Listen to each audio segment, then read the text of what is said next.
সাবধান, শীতের সময় ভুলেও খাবেন না এই তিনটি খাবার, তাহলে বড় সমস্যায় পড়বেন। শুধু তাই নয়, বিজ্ঞানীরাও এই তিনটি খাবার নিয়ে দিয়েছেন ভয়ঙ্কর তথ্য, যা শুনলে সুবহানাল্লাহ আলহামদুলিল্লাহ বলতে বাধ্য হবেন। রাসূলুল্লাহ সাল্লাল্লাহু আলাইহি ওয়াসাল্লাম এই তিনটি খাবার পছন্দ করতেন না এবং তিনি তার উম্মতদেরকেও এই তিনটি খাবার থেকে বিরত থাকতে বলেছেন। হাদিসে আছে, যে ব্যক্তি রাসূলুল্লাহ সাল্লাল্লাহু আলাইহি ওয়াসাল্লামের পথ ভুলে গেল এবং তার সাথে গাদ্দারি করলো, তিনি তাকে উম্মত বলে পরিচয় দিবেন না। এই তিনটি খাবার খেতে কেন নিষেধ করেছেন তা নিয়েই থাকবে আজকের বিস্তারিত। অবশ্যই ভিডিওটি শেয়ার করে দিবেন আপনার প্রাণপ্রিয় ভাই বোনদেরকে সতর্ক করার জন্য। আপনি যদি রাসূলুল্লাহ সাল্লাল্লাহু আলাইহি ওয়াসাল্লামকে ভালোবেসে থাকেন, অবশ্যই আলহামদুলিল্লাহ কমেন্ট করবেন। তো চলুন বেশি কথা না বলে শুরু করি আজকের ভিডিও। জেনে নেই কোন তিনটি খাবার যা আমাদের প্রিয় নবী পছন্দ করতেন না। প্রিয় নবী যে তিনটি খাবার পছন্দ করতেন না তার মধ্যে 1 নম্বর হলো অতিরিক্ত গরম খাবার। যে খাদ্য থেকে ধোঁয়া বের হয় এরূপ খাবার তৎক্ষণাৎ খেতেন না প্রিয় নবী সাল্লাল্লাহু আলাইহি ওয়াসাল্লাম। অতিরিক্ত গরম খাবার ঠান্ডা হওয়া পর্যন্ত তিনি অপেক্ষা করতেন। হযরত আবু হুরায়রা রাদিয়াল্লাহু তাআলা আনহু বলেন, রাসূলুল্লাহ সাল্লাল্লাহু আলাইহি ওয়াসাল্লাম গরম খাবার খেতেন না। তিনি বলতেন, গরম খাদ্য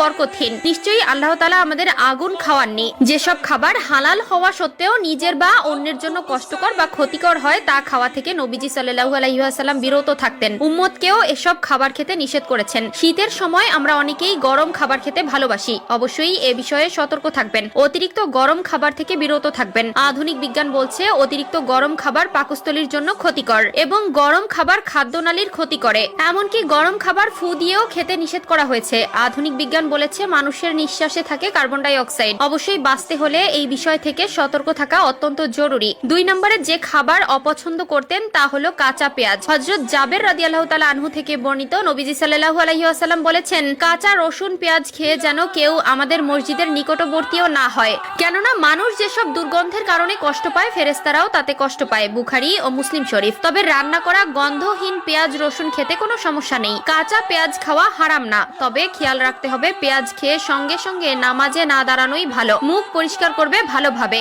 যেন কোনো গন্ধ না থাকে, অর্থাৎ মুখে দুর্গন্ধ সৃষ্টিকারী কোনো বস্তু খেয়ে লোক সমাজে বিশেষত মসজিদে যাওয়াকে নবীজি সাল্লাল্লাহু আলাইহি ওয়াসাল্লাম খুবই অপছন্দ করতেন। 3 নম্বরে প্রিয় নবী বাসি খাবার খেতে নিষেধ করেছেন এবং তিনিও এই খাবার অত্যন্ত অপছন্দ করতেন। বাসি খাবারের ফলে শরীরের মধ্যে বিভিন্ন ধরনের ভাইরাসের আক্রমণের সম্ভাবনা থাকে এবং এই খাবার থেকে অতি দুর্গন্ধ আসার জন্য প্রিয় নবী অপছন্দ করতেন। যে খাবার রাতে রান্না করা হয়েছে এবং সকালে বাসি হয়ে গিয়েছে সেই খাবার প্রিয় নবী সাল্লাল্লাহু আলাইহি ওয়াসাল্লাম পছন্দ করতেন না। আমরা এমন একজন নবী পেয়েছি যিনি তার একজন উম্মতকে রেখেও জান্নাতে প্রবেশ করবে না। তিনি এমন একজন নবী যিনি মৃত্যুর আগেও তার উম্মতের জন্য অঝর নয়নে কান্না করেছেন এবং তার উম্মতের দায়িত্ব আল্লাহর হাতে তুলে দিয়েছেন। সুবহানাল্লাহ। রাসূলুল্লাহ সাল্লাল্লাহু আলাইহি ওয়াসাল্লাম হলেন আমাদের সেই সুপারিশকারী যিনি আমাদের হাসরের কঠিন মুহূর্তে তার উম্মতদের জন্য আল্লাহর দরবারে সুপারিশ করবেন। সুবহানাল্লাহ।